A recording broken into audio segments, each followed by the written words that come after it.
स्वागत है ब्रेक के बाद। आज आरोग्य में हम चर्चा कर रहे हैं मोटापे जैसी गंभीर बीमारी की, जिससे लड़ते लड़ते कई बार लोगों का दम निकल जाता है। समझ में नहीं आता है क्या करें क्या ना करें।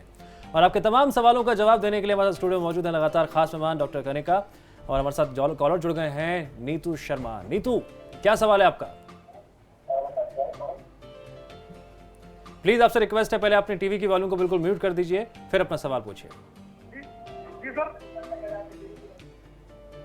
सॉरी, आपका कॉल ऐसा हम नहीं ले पाएंगे, आपका कॉल हम नहीं ले पाएंगे। और तमाम कॉलर से मेरी गुजारिश है, समय निवेदन है कि जब जब आप हमसे कॉल करते हैं प्लीज़ पहले टीवी की वॉल्यूम को म्यूट करिए, उसके बाद हमसे बातचीत करिए, सवाल पूछिए। डॉक्टर कनिका लगातार बनी हुई हैं, चर्चा करते हैं मोटापे के बारे में। डॉक्टर कनिका, कई ऐसे लोग भी हैं जो मोटापे की बीमारी से लड़ते लड़ते कई बार परेशान हो जाते हैं। ये भी कर लिया, ये भी कर लिया, फिर क्या करना चाहिए? क्या डॉक्टर ही एकमात्र रास्ता है? सारे नुस्खे अपना लिए हैं, अब कोई रास्ता नहीं बचा, क्या करना है? जैसे मैंने आपको बताया कि खाना एक इम्पॉर्टेंट एस्पेक्ट बन जाता है, उसके साथ साथ डॉक्टर से प्रॉपर अपने डाइटिशियन से रेगुलरली मिलना और उनके साथ अपनी प्रॉब्लम्स को डिस्कस करना, ठीक है। बिकॉज कई बार साइकोलॉजिकल एस्पेक्ट्स भी हो जाते हैं, तो कई बार वो चीज़ें एक डॉक्टर और एक डाइटिशियन मिलकर ही सॉल्व कर पाते हैं। जैसे थायराइड, कई पेशेंट्स होते हैं जो थायराइड से ग्रसित होते हैं, उन्हें थायराइड की प्रॉब्लम होती है, बिल्कुल, उनके लिए क्या रास्ते हैं मोटापे से बचने के लिए? फिर वो थायराइड एक तरीके से एक हार्मोनल डिसऑर्डर रहता है, जिसे आप एक एंडोक्रिनोलॉजिस्ट की मदद से आप उस चीज़ को सॉल्व कर सकते हैं, ठीक है। बट हाँ, वज़न उसमें कम मात्रा में लूज़ होता है, बट ऐसा नहीं है कि वज़न उसमें घटता नहीं है। तो एक तरीके से एक पेशेंस आपको काफ़ी चाहिए रहती है जिन लोगों को थायराइड की प्रॉब्लम रहती है। तो वज़न घटता है बट एक स्लो पेस में घटता है। हमारे साथ सरोज जुड़ गई हैं। जी सरोज, अपना सवाल पूछिए। मैं मतलब कहना चाह रही हूँ कि जैसे ये मंथली है, ये भी बंद हो चुकी है, तो इसके कारण तो नहीं, कहीं जितना कोशिश करती हूँ कम करने का उतना ज्यादा ही ज्यादा हो ही जा रहा है।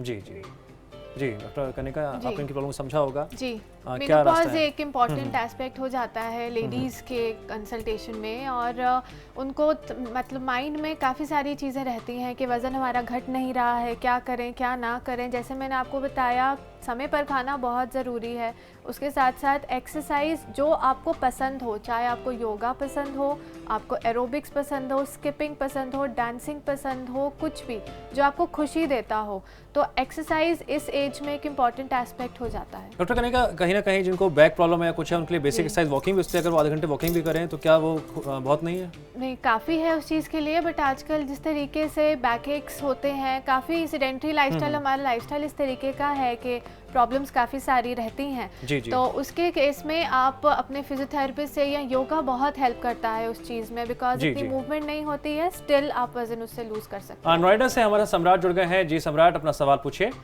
जी, मेरा सवाल ये है कि मैं तीनों टाइम राइट टाइम पे खाना खाता हूँ, और बिकॉज मेरा वर्किंग शेड्यूल ऐसा है कि मैं एक्सरसाइज नहीं कर पाता, तो मुझे क्या करना चाहिए? इसको हम दूसरी तरह समझना चाहेंगे कि कई लोगों की लाइफस्टाइल होती है, मैं वो एक्सरसाइज कर सकते हैं, बहुत बिजी चल रहा है, पैसे कमाने में इतना बिजी हो चुके हैं कि नहीं है टाइम वॉक करने का भी, एक्सरसाइज करने का। फिर क्या क्या रास्ते हैं? खाने पीने को किस तरह से शेड्यूल किया जाए, कि है कोई रास्ता ऐसा? खाना तो टाइम पे खाया ही जाए। बाकी आजकल कॉर्पोरेट सेटअप्स में यूजुअली जिम्स का भी एक इम्पॉर्टेंट ट्रेंड होता है, तो कोशिश करें कि अपने ऑफिस में ही या इसी तरीके से एक ही जगह पर ना बैठें। खाना खाने के बाद ऑफिस में एक ही जगह ना बैठें, सीढ़ियाँ उतरें, सीढ़ियाँ चढ़ लें, लिफ्ट का प्रयोग कम करें। इस तरीके से आप काफ़ी चीज़ें कर सकते हैं। कहीं ना कहीं ये स्टेमिना है, वो भी एक बहुत बड़ा फैक्टर होता है। बिल्कुल। और मोटापा जब बढ़ता है तो स्टेमिना हमारा वीक होता है, हम ज़्यादा एक्टिविटीज़ नहीं कर पाते हैं, उसके कितने नुकसान होते हैं? फिर एकदम से एक्सरसाइज को बढ़ाना वो काफ़ी प्रॉब्लमैटिक हो जाता है, बिकॉज आपकी मसल्स में भी पेन एकदम से अगर आप एक्सरसाइज स्टार्ट करें तो हो सकता है। अगर आप दिन के 15 मिनट भी प्रॉपरली डिवोट करें अपनी एक्सरसाइज के लिए, कि आप 5 मिनट्स का वार्म अप करें, उसके बाद आप एक्सरसाइज एकदम स्पीड अप हो जाएं और 5 मिनट स्लो डाउन कर दें, तो वो 15 मिनट करने से भी स्टेमिना आपका इंक्रीज होता है। आप एक वक्त पे देखेंगे कि हाफ एन आवर 45 मिनट्स कहीं नहीं गए, आपने इजीली वॉक एंड एक्सरसाइज वगैरह किया। रविशंकर जुड़ गए हमारे साथ, अगले कॉलर। जी रविशंकर जी, अपना सवाल पूछिए। जी नमस्कार, मैं रविशंकर देहरादून से बोल रहा हूँ। जी जी, सवाल पूछिए। जी, मुझे गैस की प्रॉब्लम हो रही है, थोड़ा पेट भी बढ़ता जा रहा है धीरे धीरे। मेरी उम्र भी 25 साल हुई है।